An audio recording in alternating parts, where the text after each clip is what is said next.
오늘날 현대 문명이라고 하는 거는 서양 문명, 특히 이 유럽의 문명, 유럽의 문화가 보편화된 것이라고 이렇게 얘기할 수 있는 측면이 있는 것 같습니다. 근데 이런 유럽 문화를 떠받쳐 왔던 것 중에 하나가 바로 기독교 문화, 그리고 이 기독교 문화의 하나의 사회적인 형식, 제도가 되어서 그 문화를 유지해 온 것이 바로 교회입니다.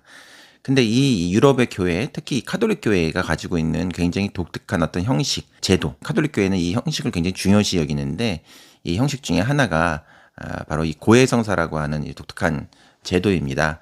뭐 초기 교회 때부터 이게 있었다고도 하고, 또 아일랜드 지역에 있는 그 켈트 쪽에서 6, 7세기부터 이거 시작되었던 것이 유럽의 교회 전체에 퍼졌다라고 하는 이런 얘기도 있는데, 여하튼 고해 성사라고 하는 이런 제도가 유지될 수 있었던 그 이유를 좀 인문학적으로 간단하게 좀 생각을 해보면, 이거는 그 고해실에 들어가서 사람이 기도를 할 때 기도를 받아주는 그 대상인 그 신이 가지고 있는 이성적 일관성, 어떤 판단력의 일관성을 우리가 믿기 때문에 그런 고해라고 하는 거, 또 신에 대한 기도라고 하는 것이 통할 수 있는 것 같아요.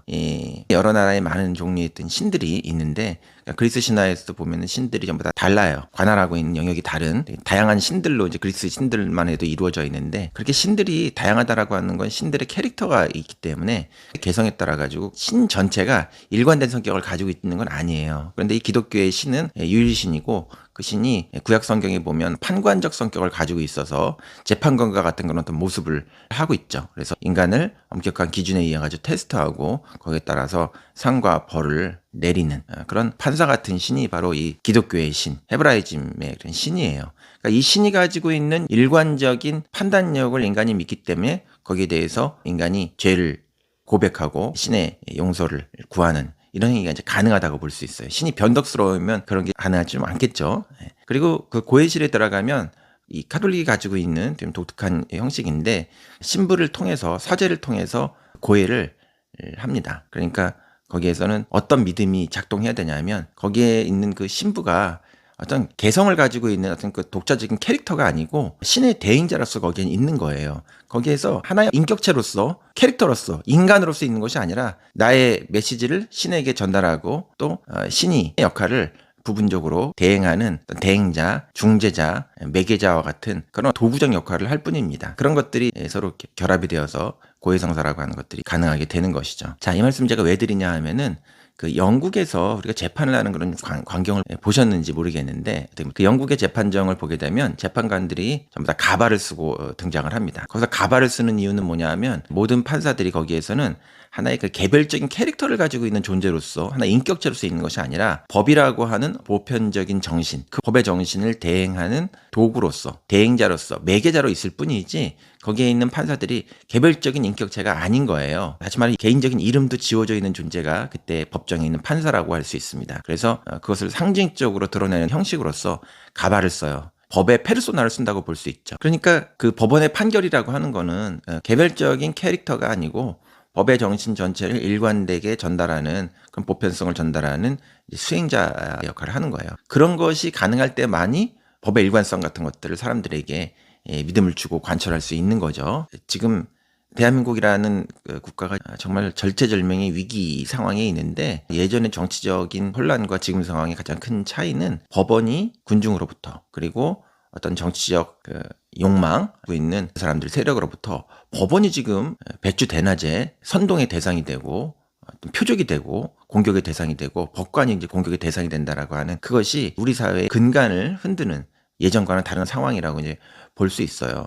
근데 법의 위기라고 하는 것이 외부에서만 오는 것이 아니고 법 내부에서도 흔들림이 좀 일어나고 있죠. 이 윤석열 대통령이 구속을 간신히 시켰는데도 불구하고 법관에 의해 가지고, 또 검찰에 의해 가지고 풀려나게 되는, 그러니까 이 법을 대행하는 사람들이 굉장히 의문의 판결과 의문의 정치적 행위를 지금 하는 것에 의해 가지고 완전히 그 근간이 흔들리고 있는 것이 지금 한국의 국가 체제라고 볼 수 있어요. 윤석열 대통령의 그 석방을, 구속 취소를 판결한 1심 판사, 또 검찰총장 그렇고, 이 사람들은 법이 가지고 있는 전체의 일관성 속에서 이 사람들은 거기에서 법관이라고 하는 것이 거기서는 어떤 독립적인 캐릭터를 지닌 것이 아니에요. 그러니까 법에서 그 법관의 독립성 같은 걸 인정해 주는 것은 그 사람이 법의 정신과 법의 정신이라고 하는, 법이 가지고 있는 일관된 어떤 법률적 체계와 법의 역사가 있어요. 그것을 우리가 판례라고 하는데 이번 판결이 문제가 되는 건 그 판례를 다 무시하고 71년 동안 한 번도 없었던 새로운 판례를 좀 만들어낸 것 때문에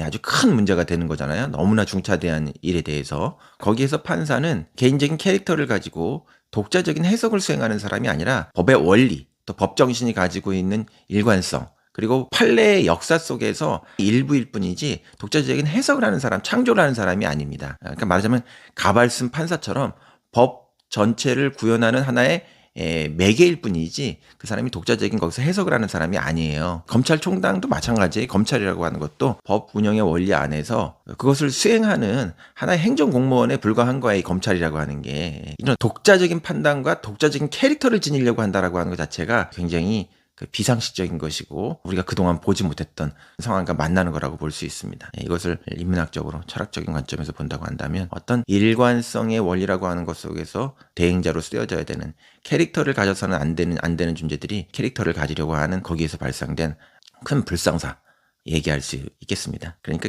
그 독립성이라는 의미, 자율성이라는 의미, 개성이라는 의미를 잘 이해를 해야 되지 그것이 모든 곳에 다 이렇게 적용될 수 있는 것은 아니에요. 검사들이 검사 동일체 원칙이라고 하는 얘기를 하는데 굉장히 잘못된 말 중에 하나죠. 검사들이 거기서 동일체가 되는 건 조직과 자기를 일체하는 것이 아니라 법의 원리 속에서 법의 원리와 자기를 일치시키는 그 개인을 보편성 속에서 해소시키는 대행자, 도구로서 자기를 생각을 해야 하는